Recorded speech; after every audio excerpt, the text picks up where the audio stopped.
mind,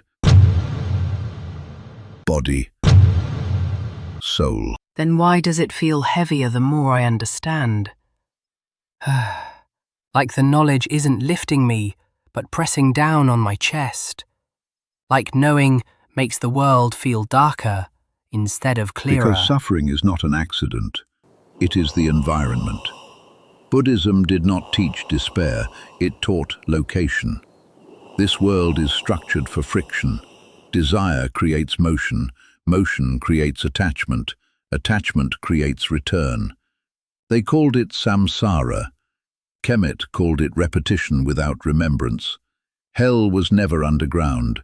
Hell is recurrence without awareness. So when they say life is suffering, they're not telling us to accept it. They're telling us where we are and what we need to leave behind to stop coming back. Yes, little one, you're beginning to understand. Let's go even further. Karma is not moral, it is mechanical. Every action is labor. Every labor feeds a machine. You work. Your energy moves. Your movement sustains systems you never see. The factory, the corporation, the market, the government. You do not need to intend harm to contribute to it. Ignorance still generates frequency.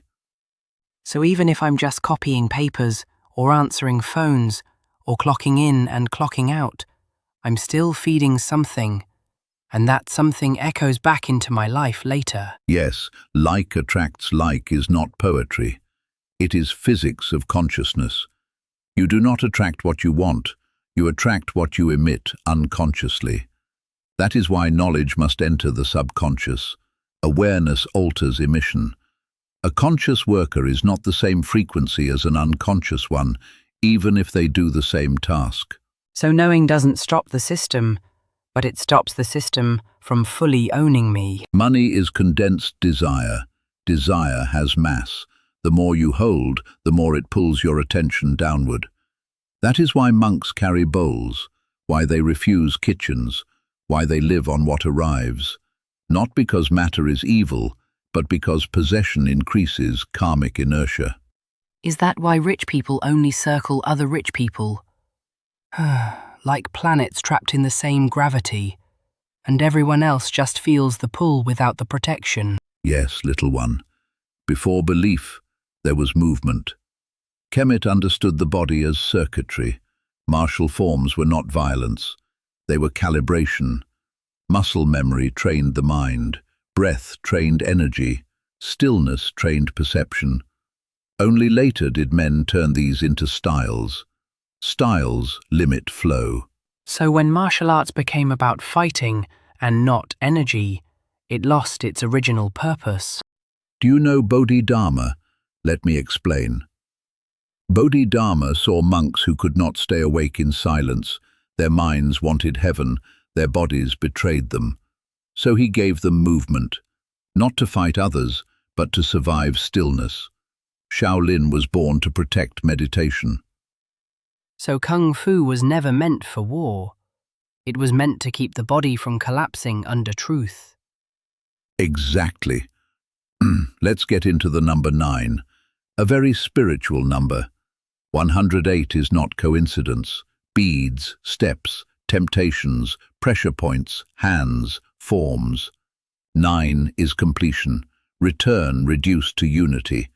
Every culture that touched truth left this fingerprint. So when I see 108 everywhere, it's not a sign for me. It's a reminder of what the body already knows. Yes, little one. Do you know Bruce Lee? Yes, how could I not? Everyone does. Bruce Lee was not dangerous because he could fight. He was dangerous because he removed the gate. He taught without permission, across color, across class. He returned martial arts to energy. Is that why he recovered through meditation, through stillness, through diet and focus, and came back stronger than before, like he tapped into something older than technique? Yes, but he was also a philosopher, a dragon himself. Muscles do not threaten empires, ideas do. When knowledge spreads freely, hierarchy weakens. They did not fear Bruce's fists. They feared his mouth. The original Buddha was a Moor, a so-called black man. The hair, the posture, the discipline.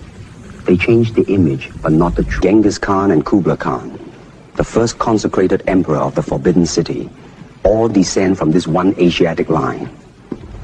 It is a secret they keep in the dark, but it is claimed that every Asian person existing today is descended from Genghis Khan.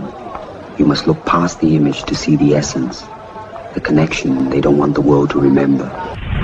The truth is, the ancient dynasties of this land came from Tamerlan, or what you call Timur, the root of the Turkish dynasty, the Mongols, and the Huns. They were the dragon emperors. Before history was rewritten, the originals of China were Moors. These walls still remember. The earliest origins of the Moors trace back to old Dravidian and Harappan peoples of the Indus region. What we now call India did not exist when Columbus sailed. The land was known as Hindustan under the Mauryan legacy. Monks traveled from Dravidia into China to spread martial and spiritual sciences. Even Shaolin, Bodhidharma, a Dravidian Moor, came from India and brought martial discipline to China. The Chinese preserved it, refined it, and carried it forward to the present day. Bodhidharma became more than a teacher. He was later revered as a god. Figures like Bodhidharma and the Buddha were ancient Asiatic Moors, men who reached high levels of spiritual mastery long before later population turned them into gods. The original Buddha was a Moor, a so-called black man. Chinese geneticists themselves, like Professor Jin Li, proved that these black populations laid the foundation, becoming the original Mons and Nagas of Southeast Asia. The earliest Chinese rulers shared this lineage.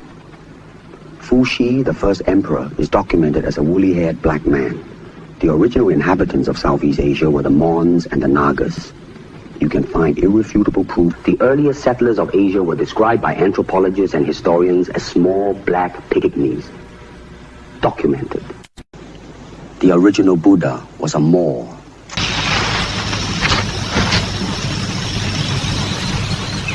The so-called black people are the dragon, the Naga lineage. And when he died, and then Brandon died, and the schools closed, and the culture mocked what once disciplined us, that wasn't random. Correct. Crack replaced cutter. Noise replaced silence. Consumption replaced cultivation. A distracted body cannot awaken energy. So ridicule was a weapon. Make it look foolish. Make us laugh at our own inheritance. This world is not punishment. It is repetition. Hell is not fire. It is return without correction. Heaven is not reward. It is release. So reincarnation isn't mercy. It's a chance to finish the lesson, so you don't have to come back again. Yes, little one. Myths never die. They change clothing. The dragon, the balls, the wish, the return. Energy gathered, chakras aligned, So when consciousness Goku trains, restored. dies, returns stronger, that's not fantasy. That's instruction hidden in color and sound. It's like my favorite cartoon. That's crazy. This was when the word Egypt stopped sounding like a place. It started to sound more like a mystery school. Understand, little one, you cannot complete this knowledge here. Stone remembers what books forget. Egypt is not history, it is a circuit. Stand there, and the mind aligns. So all this learning, all this discipline, all this remembering, it's preparing me to receive something there that I can't get anywhere else. Yes, you are not seeking facts, you are tuning yourself. When you arrive, you will not understand more, you will remember more. Yo, I promise you, when I was in the dragon presence, it felt mystical, like a dream state in another reality. I didn't fall asleep. Sleep came to me. The cave stretched, folded inward, then vanished. I was standing, but my body wasn't there anymore. At the same time, vibration was super high. Standing in front of the dragon felt like Avatar, fearless like Jon Snow. But it was me, Heuti, truly chosen to receive this wisdom from the dragon. Sleep is not rest, little one. Sleep is relocation. Every night you leave this density. Most return when I with no dream, memory. I'm not imagining. I'm traveling, but forgetting how to bring anything back. Exactly, little one. You're getting the hang of things. You have more than one body. The physical moves in gravity. The dream body moves in frequency. That is why movement in dreams feels real, but slightly unstable. You are not weak there. You are untrained. But when trained properly through meditation, you can control reality. Is that why sometimes I feel like I'm floating, or running but not touching the ground? Like my body doesn't obey the same rules. Exactly. The body remembers what the mind forgets. That is why martial arts movement mattered. When you train flow here, you gain control there. Muscle memory bridges worlds. It all goes back to energy. Mind, body, soul. When control energy properly, when you control the forces within. Disease, poverty, in-outside distraction vanish. They have no power over you. This explained everything I had never been able to explain. When I was younger, I processed what I could in that present moment. But as I became a man, the dragon word spoke to me more clear, in every sense of the word. Chaos is untrained awareness. Desire pulls the dream. Fear shapes the scene. Memory fragments the environment. That is why dreams jump, why places change, why logic collapses. So nightmares aren't punishments. They're feedback. Showing me what energy I'm carrying. Exactly. The subconscious mind, God if you will, breath is the anchor. The breath you train here is the breath you carry there. Slow breath stabilizes frequency. Fast breath shatters it. This is why monks breathe before sleep. So if I learn to slow my breath before sleeping, I'm preparing my dream body. Not just calming my mind. The cave returned for a moment. The dragon's eyes burned brighter. I swear, it was like majestic. Not everything in dreams is yours. Some things watch, some test, some feed. Fear attracts attention. Calm repels intrusion. So when I feel watched in dreams, it's not imagination. It's response to my frequency. They're different aspects of yourself, Heuti. In your scriptures, God said he will leave and go prepare a place for you. Then he will come again and receive you onto himself for where you shall be. So would I. It's all creation, Heuti, in the mind. Desire binds the dreamer. Sex, power, escape, revenge. These pull you back into loops. This is why monks deny excess desire. Not for morality, for mobility. So the same desires that trap me awake, trap me asleep. Just dress differently.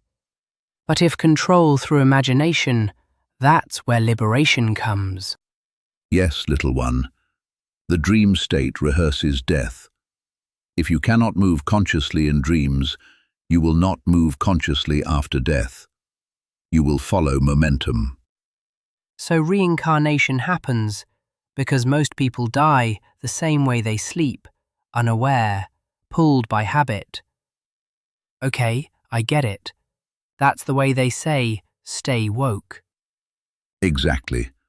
Do not chase visions. First, master stillness. Sit, breathe, lower the pulse. Dreams will come to you instead of pulling you. So power comes from waiting, not forcing. Just like meditation. You will meet yourself there. Not another being, not a guide. You, the part that remembers. So when ideas come out of nowhere, when I wake up knowing something I never learned, that's not outside help. That's me talking to myself. The subconscious mind feeds you bit by bit. The subconscious mind knows all.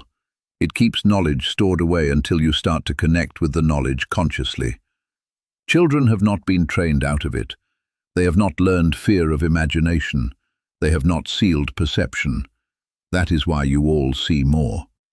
And that's why adults laugh at them, because forgetting feels safer than remembering. The truth is stranger than fiction, Heuti. Tonight, do not chase the dream. Stand still. When the world moves, remain calm. That is the first test.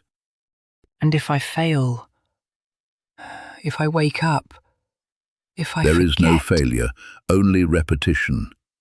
Every attempt leaves residue. Residue becomes skill. So even forgetting is still part of remembering.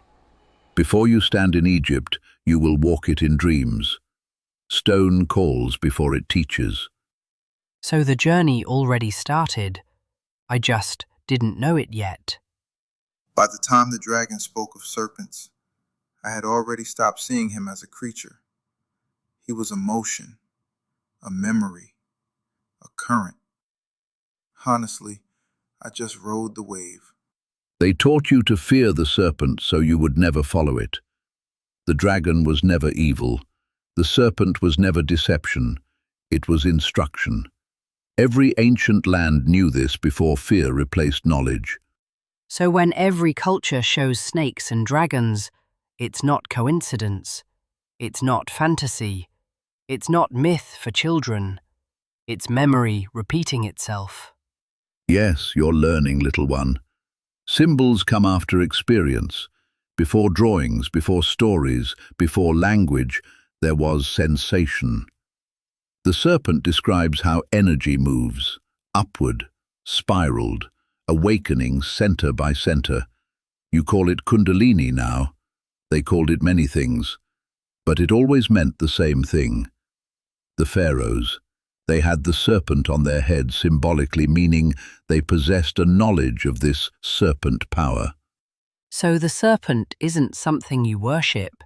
It's something you activate, something you ride, something you survive. Exactly, little one. The body was the first temple. Before pyramids, before pagodas, before monasteries, they trained the spine. Martial movement was never about fighting first. It was about alignment. You cannot raise the serpent in a rigid body. Flow was required. The Egyptians understood this. They danced, they had ballet, they had wrestling matches, kickboxing matches, karate matches. It all goes back to the energetic body. That's why every real martial art talks about looseness, about softness, about water instead of stiffness and brute force. Yes, little one, so. Bodhidharma did not bring violence to Shaolin. He brought endurance. He saw monks collapsing under meditation, bodies failing before minds could open. So he taught them movement to prepare the vessel. So Kung Fu was medicine first and combat second, not the other way around. Exactly. The serpent rises only when the waters are calm. That is why monks sat before they struck. That is why breath mattered before technique. The ignorant think power comes from force. The initiated know power comes from control. So when Bruce Lee talked about relaxation, about softness, about being water, he was repeating Bodhidharma without using the old names. Exactly, little one. Same teaching, different regions. Bruce Lee was not dangerous because he could fight. He was dangerous because he understood flow. He broke styles because styles freeze movement. The serpent cannot climb a rigid ladder. That's why he rejected rigid forms, why he said styles were limitations, why he kept returning to simplicity. Yes, in his words, be water, my friends. Speaking of water, water does not resist the serpent, it carries it. Bruce Lee did not invent that phrase, he remembered it. Water adapts, water surrounds, water erodes stone without effort. This is serpent logic. So when he said, empty your mind, he wasn't being poetic. He was giving a technical instruction. Exactly. Speed is not muscle, speed is release. When the body is aligned, energy travels uninterrupted. This is why Bruce Lee appeared superhuman. He was not faster, he was clearer. He was also clear in his philosophy. He understood it all came from your ancestors in Kemet. So the reason people couldn't see his strikes wasn't because he trained harder, but because energy had no resistance inside him. That was the first time I felt time pulling me back. Not fear, not panic, responsibility. My mum is waiting for me. She's probably looking for me right now. I can't stay. I have to go home. Mothers anchor you to this world. Without them, you would drift too far too soon. Will you still be here when I come back? I do not wait in places, I wait in readiness. When you remember what you practiced, when your breath slows without effort, when your spine listens, you will find me. So you're not leaving? I am. Exactly. As I turned to leave, I didn't look back right away. But when I did, the dragon hadn't moved. Still, something had. It felt like a weight, but not a burden. A pressure that didn't push, only covered. Like hands you can't see resting on your shoulders without touching. I didn't feel owned. I felt watched over, protected, not from the world, but for it. And as I stepped away, I understood something without words. Whatever I was about to face, I wouldn't face it alone. Not because the dragon followed me, but because something had already been placed inside me. I went home, and the force stayed. As I became a man, I understood the importance of monk mode, not so much as a trend, but as a philosophy among the human perception. Not by favor, not by gift, not by belief alone, but by diligence, watchfulness, effort. The seeds of godlike power are still in us. Gods are we, bards, saints, heroes, kings, warriors, if you will. Submitted to these principles in the garden of their soul, that not kings or thieves could ever come take. The heart of man is the heart of the universe. And when a man finds that center, he finds strength without violence, wisdom without pride, peace without escape. At the center of your being, there is music ordering the stars, eternal harmony. He who would find blessedness must find himself.